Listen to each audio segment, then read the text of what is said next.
प्रिय मित्रों नमस्कार। आप सभी का हमारे धर्म ग्रंथ चैनल में बहुत बहुत स्वागत है। दोस्तों, जन्माष्टमी पर अगर आपने यह उपाय कर लिया तो मैं ईश्वर की सौगंध खाकर कहता हूँ कि आपके घर से गरीबी दूर भाग जाएगी, आप रातों रात माला माल हो जाएंगे। मैं भगवान कृष्ण की सौगंध खाता हूँ। इस वीडियो को अंत तक देखें। आपका भाग्य ना चमक जाए तो मुझे बताना, लेकिन वीडियो पूरा ही देखना। एक लाइक ज़रूर करें। अगर आप भगवान कृष्ण से प्यार करते हैं, लड्डू गोपाल से प्यार करते हैं, राधा रानी से प्यार करते हैं तो एक लाइक ज़रूर करना। जन्माष्टमी बार बार नहीं आती है। सच्चे दिल से कमेंट बॉक्स में लिखें राधे राधे, जय श्री कृष्ण। दोस्तों, पंचांग के अनुसार इस साल भाद्रपद माह के कृष्ण पक्ष की अष्टमी तिथि जो है वो की शुरुआत जो है वो 26 अगस्त की रात 3:29 पर होगी। 27 अगस्त रात 2:19 पर इसका समापन होगा। ऐसे में 26 अगस्त 2024 के दिन कृष्ण जन्माष्टमी का व्रत रखा जाएगा। हर साल भाद्रपद मास के कृष्ण पक्ष की अष्टमी तिथि को कृष्ण जन्माष्टमी के रूप में मनाया जाता है। द्वापर युग में श्री कृष्ण परम पुरुषोत्तम भगवान का जन्म भाद्रपद की अष्टमी तिथि रोहिणी नक्षत्र और चंद्रमा वृषभ में मध्य रात्रि में हुआ था। उनके जन्म ही स्वच्छ एवं प्रसन्न एवं समस्त पृथ्वी मंगलमय। श्री कृष्ण के प्रकट होते ही जेल की कोठरी में प्रकाश फैल गया। कृष्ण के प्राकट्य से स्वर्ग में देवताओं की दुंदुभियाँ अपने आप बजने लगी तथा सिद्ध और चारण भगवान के मंगलमय गुणों की स्तुति करने लगे। दोस्तों, जन्माष्टमी जो है व्रत का महत्व शास्त्रों में जन्माष्टमी के व्रत को 1000 एकादशी व्रत के समान माना गया है। 100 गंगा स्नान के बराबर पुण्य मिलता है। मात्र जन्माष्टमी का व्रत करने से प्राप्त हो जाता है। जाप का अनंत गुणा फल देने वाला जन्माष्टमी के दिन पर ध्यान, जाप और रात्रि जागरण का विशेष महत्व है। इसलिए जन्माष्टमी की रात्रि में जागरण करके भगवान के भजन कीर्तन करने चाहिए। भविष्य पुराण में इस व्रत के संदर्भ में उल्लेख है कि जिस घर में यह देव का व्रत किया जाता है वहाँ काल मृत्यु, गर्भपात, किसी भी माँ के बच्चे गर्भ में नहीं मरते, गर्भ ठहराव है या वैधव्य, दुर्भाग्य तथा कलह नहीं होती। जो एक बार भी इस व्रत को करता है उसे श्री कृष्ण का आशीर्वाद प्राप्त होता है। वह प्राणी संसार के सभी सुखों को भोग कर विष्णुलोक में निवास करता है। जन्माष्टमी पूजन विधि हिंदू धर्म में भगवान श्री कृष्ण की पूजा सभी संकटों से निकालकर सुख, समृद्धि और सौभाग्य का वरदान देने वाली मानी गई है। जन्माष्टमी के दिन प्रातःकाल उठकर स्नान आदि से निवृत्त होकर के स्वच्छ वस्त्र धारण करके इसके बाद पूर्व या उत्तर की ओर मुख करके व्रत का संकल्प लें। अगर आप में श्रद्धा है तो भगवान कृष्ण को अगरबत्ती से धूपबत्ती लगाएं तो आप अपने जीवन में धर्म युद्ध में खड़े हैं, कर्म क्षेत्र में खड़े हैं, वहाँ आपकी जीत सुनिश्चित है और आपकी जितनी भी परेशानियां हैं उन्हें कान्हा दूर करते हैं। माता देवकी और भगवान श्री कृष्ण की मूर्ति या चित्र पालने में स्थापित करें। पूजन में देवकी, वासुदेव और बलदेव, नंद, यशोदा आदि देवताओं के नाम जपें। रात्रि में 12 बजे के बाद कृष्ण का जन्मोत्सव मनाएं। दोस्तों, जन्माष्टमी पर कान को पीले चंदन या फिर केसर का तिलक जरूर लगाएं। साथ ही साथ इन्हें मोर का मुकुट और बांसुरी जरूर अर्पित करें। लड्डू गोपाल को पंचामृत से अभिषेक कराकर भगवान को नए वस्त्र और अर्पित करें एवं झूला झुलाएं। तुलसी डालकर माखन, मिश्री या धनिया का पंजीरी का भोग लगाएं। तत्पश्चात आरती करके प्रसाद को वितरित करें। दोस्तों, कृष्ण जन्माष्टमी कब है? पंचांग के अनुसार इस साल भाद्रपद माह के कृष्ण पक्ष की अष्टमी तिथि की शुरुआत 26 अगस्त की रात 3:29 पर होगी। 27 अगस्त रात 2 बजे पर इसका समापन होगा। ऐसे में 26 अगस्त 2024 के दिन कृष्ण पक्ष में श्री कृष्ण जन्माष्टमी का व्रत, कृष्ण जन्माष्टमी की पूजा मध्य रात्रि की जाती है। इसलिए इस साल भगवान उत्सव जो है वो 26 अगस्त 2024 सोमवार जाएगा। तो दोस्तों, चलिए जानते हैं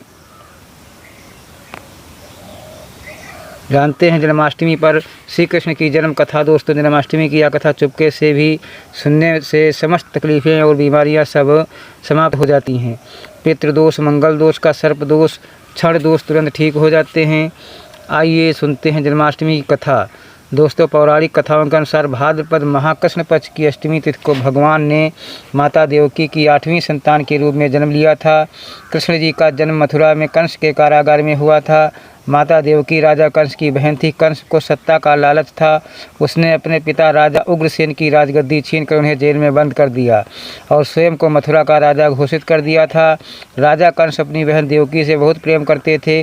उन्होंने अपनी बहन का विवाह वासुदेव से कराया था, लेकिन जब वह देवकी को विदा कर रहा था, तभी आकाशवाणी हुई कि देवकी का 8वां पुत्र कंस की मौत का कारण बनेगा। यह सुनकर कंस डर गया। उसने तुरंत अपनी बहन और उनके पति वसुदेव को जेल में बंद कर दिया। उनके आसपास सैनिकों की कड़ी पहरेदारी लगा दी। कंस अपनी मौत के डर से और वसुदेव के साथ संतानों को मार चुका था। कृष्ण जी का जन्म इसके बाद भाद्रपद माह कृष्ण पक्ष की अष्टमी तिथि को रोहिणी नक्षत्र अंधेरी रात में भगवान कृष्ण ने देवकी की 8वीं संतान के रूप में जन्म लिया।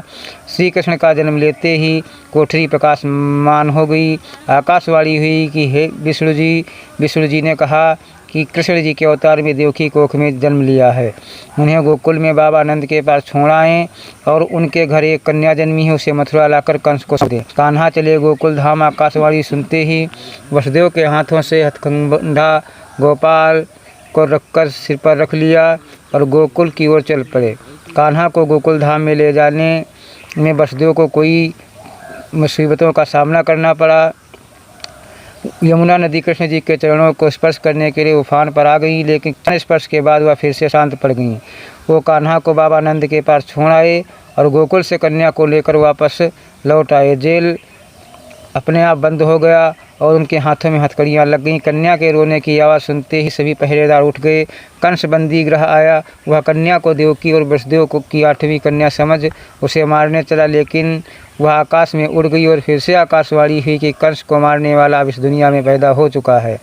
बाबा आनंद और उनकी पत्नी माँ यशोदा ने कृष्ण जी का पालन पोषण किया। राजा कंस ने कृष्ण जी का पता लगाकर उन्हें मारने की खूब कोशिश की, लेकिन कंस की सारी कोशिशें विफल हुईं और कृष्ण जी को कोई मार नहीं सका। अंत में श्री कृष्ण ने कंस का वध किया। राजा उग्रसेन को फिर से मथुरा की राजगद्दी सौंप दी। इस तरह से जन्माष्टमी की व्रत कथा पूरी हुई। तो दोस्तों, आगे बढ़ने से पहले कमेंट बॉक्स में अपनी राशि भी डाल दीजिए।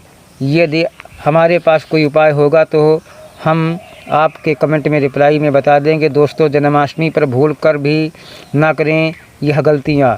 तुलसी को लेकर ना करें यह गलती। जन्माष्टमी के दिन भूल कर भी तुलसी की पत्तियां तोड़ने से बचना चाहिए।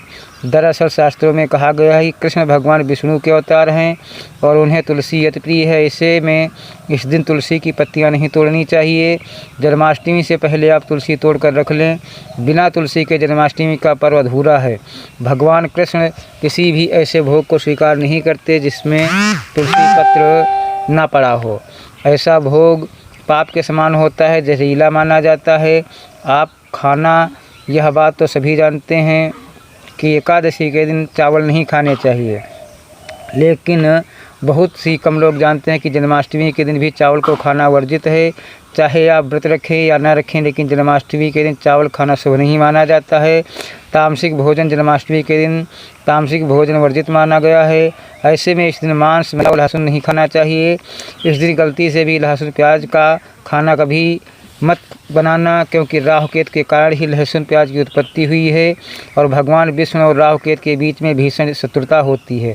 अनादर करना, भगवान कृष्ण के लिए सभी भक्त एक समान होते हैं। ऐसे में इस दिन किसी भी व्यक्ति का अनादर करने से बचना चाहिए। एक बार भगवान कृष्ण के भक्त ने एक व्यक्ति को अपमान कर दिया था, तो उसी क्षण भगवान कृष्ण ने अपने भक्त को श्राप दिया था। इसीलिए किसी का भी अपमान न करें। गाय भगवान कृष्ण को बहुत ही प्रिय है, क्योंकि कृष्ण में अवतार में उनका पालन पोषण एक ग्वाले के घर में ही हुआ था। ऐसे में जन्माष्टमी के दिन किसी भी गाय और बछड़े को भूल कर भी नहीं सताना चाहिए। भगवान कृष्ण गाय को सबसे प्रिय मानते हैं, गाय माता को सबसे ज़्यादा प्यार करते हैं। इसीलिए गाय को इस दिन रोटी, फल वगैरह मिठाई अवश्य खिलाएं। जन्माष्टमी के दिन केवल सात्विक खाना खाएं। जन्माष्टमी व्रत में दूध और दही जरूरी है। व्रत के दौरान ताज़े फल के सेक, लस्सी, छाछ या दूध का मज़ा ले सकते हैं। नारियल पानी पी सकते हैं। जन्माष्टमी के पेड़ों को काटना भी अशुभ माना जाता है। श्री कृष्ण हर चीज़ में बसते हैं और हर चीज़ उनमें बसती है, बल्कि हो सके तो इस दिन ज़्यादा से ज़्यादा पेड़ लगाने चाहिए। इससे घर और परिवार में सुख और शांति बनी रहती है। भगवान कृष्ण सदा पीपल के वृक्ष में रहते हैं। पीपल वृक्ष पर जन्माष्टमी पर जल अवश्य अर्पित करें, इससे वह जल्दी प्रसन्न होते हैं। तो दोस्तों, जन्माष्टमी के दिन ब्रह्मचर्य का पालन करना अनिवार्य होता है। इस दिन पूरे पवित्र मन तन से भगवान की पूजा करनी चाहिए। कम से कम इस दिन पत्नी से दूर रहना चाहिए। जो पति पत्नी जन्माष्टमी पर एक दूसरे से दूर रहते हैं और संयम और नियम का पालन करते हैं तो उन्हें एक सुशील और सुंदर पुत्र की प्राप्ति होती है। ऐसे बालक का मुख भगवान कृष्ण की तरह होता है और शरीर भगवान कृष्ण की तरह कोमल होता है। जो लोग इस दिन व्रत रखते हैं तो उन्हें रात में 12 बजे से पहले अपना व्रत नहीं खोलना चाहिए। उससे पहले व्रत खोलने से पूजा का फल नहीं मिलता है और व्रत भी अधूरा माना जाता है। जन्माष्टमी पर करें इन मंत्रों का जाप। भगवान कृष्ण की कृपा से आपकी समस्त गरीबी दूर हो जाएगी, आप धनवान हो जाएंगे, माला माल हो जाएंगे।